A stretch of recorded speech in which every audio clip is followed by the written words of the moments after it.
Hello guys, welcome back to my channel. How are you? I hope you all are well. Today we are going to discuss the difference between a phrase and a close. A phrase क्या होता है, हम example लेते हैं पहले, जैसे in the last hour, a while एगो, ठीक है, अक्रॉस द रिवर भी आप लिख सकते हो. तो फ्रेज में क्या होता है, does not make complete sense by itself, ठीक है, कंप्लीट सेंस नहीं होती है.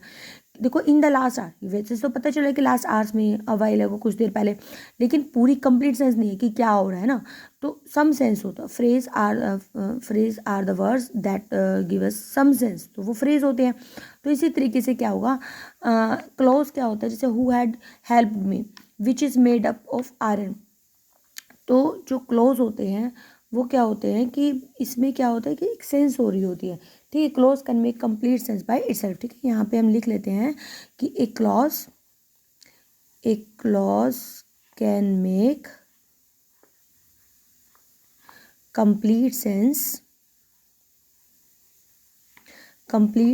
By itself. ये रह गया था लिखना, तभी होता है कि मैं पहले लिख कर ही रखती हूँ, क्योंकि फिर से ना टाइम सेव हो जाता है, और ऐसे लिखते रहो बनाते रहो बहुत टाइम लग जाता है फिर उसमें, ठीक है. तो इसमें क्या है कि आपको जो फ्रेज है उसमें क्या है कि सम सेंस मिलती है, और क्लोज में क्या है कंप्लीट सेंस. जैसे हु हैड हेल्प मी, कि किसने मेरी हेल्प की थी, है ना.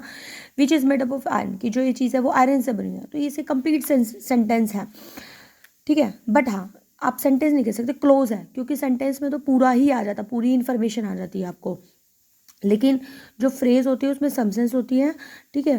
क्लोज क्या होता है कि it is better than phrase, मतलब कि इट हैज़ कंप्लीट सेंस, ठीक है. It is also part of a sentence, लेकिन पार्ट सेंटेंस का ही रहता है. फ्रेज है हैज़ नो सब्जेक्ट और प्रेडिकेट. फ्रेज में क्या होता है, सब्जेक्ट और प्रेडिकेट नहीं होते, ठीक है. Within no time to the office में कहाँ सब्जेक्ट है कहाँ प्रेडिकेट है नहीं ना. तो इसलिए क्या है कि फ्रेज में कोई सब्जेक्ट नहीं प्रेडिकेट नहीं, तो ये डिफरेंस हो जाता है. अब इसमें क्लोज में क्या है, सब्जेक्ट भी होता है प्रेडिकेट भी होता है. ये पहचान होती है कि जो आपका क्लोज होगा वो उसमें हमेशा सब्जेक्ट भी मिलेगा आपको, प्रेडिकेट भी मिलेगा. जैसे when the old man fell down, ठीक है. तो इसमें आपका ओल्ड मैन सब्जेक्ट हो गया है, ठीक है, प्रेडिकेट हो गया फेल डाउन. तो phrase has no finite verb. Phrase में कोई भी फाइनाइट वर्ब नहीं होती है, ठीक है. बात करते हैं फाइनाइट वर्ब की. फाइनाइट वर्ब क्या होता है कि जो वर्ब आपकी एग्री करती है सब्जेक्ट के अकॉर्डिंग है, ठीक है, सब्जेक्ट के अकॉर्डिंग चेंज होती रहती है ना. जैसे अगर आप मान लो ये सेंटेंस ले लो, जैसे अब मैंने बोला आई प्ले, ठीक है, आई प्ले फुटबॉल, राइट. अब ये प्ले होगी फुटबॉल, एक मिनट भाई, एक BALL कर लेते हैं इसको, ठीक है. एक तो मोबाइल पकड़ते हैं ना, लिखना भी मुश्किल से हो जाता है. फुटबॉल, ठीक है, आई प्ले फुटबॉल हो गया. फिर आई प्ले, अब इसके बाद क्या है, जैसे अगर हम ही कर लेते हैं, ही के साथ क्या होगा, प्लेज हो जाएगा, ही प्लेज फुटबॉल हो जाएगा, ठीक है, ही प्लेज फुटबॉल.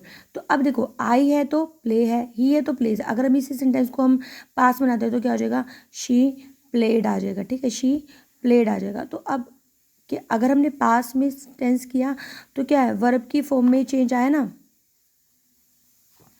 ठीक है, वर्ब की फॉर्म में चेंज आना ना. शी है तो प्लेड होगा, मतलब देखो जो वर्ब की फॉर्म है वो एग्री कर रही है, सब्जेक्ट के साथ एग्री कर रही है, तो वो कहता है फाइनाइट वर्ब है. तो इसमें कोई भी फाइनाइट वर्ब नहीं होती है, लेकिन क्लोज है उसमें फाइनाइट वर्ब आपकी होती है, ठीक है. सब्जेक्ट के अकॉर्डिंग आपकी जो वर्ब की फॉर्म है वो चेंज होती रहती है.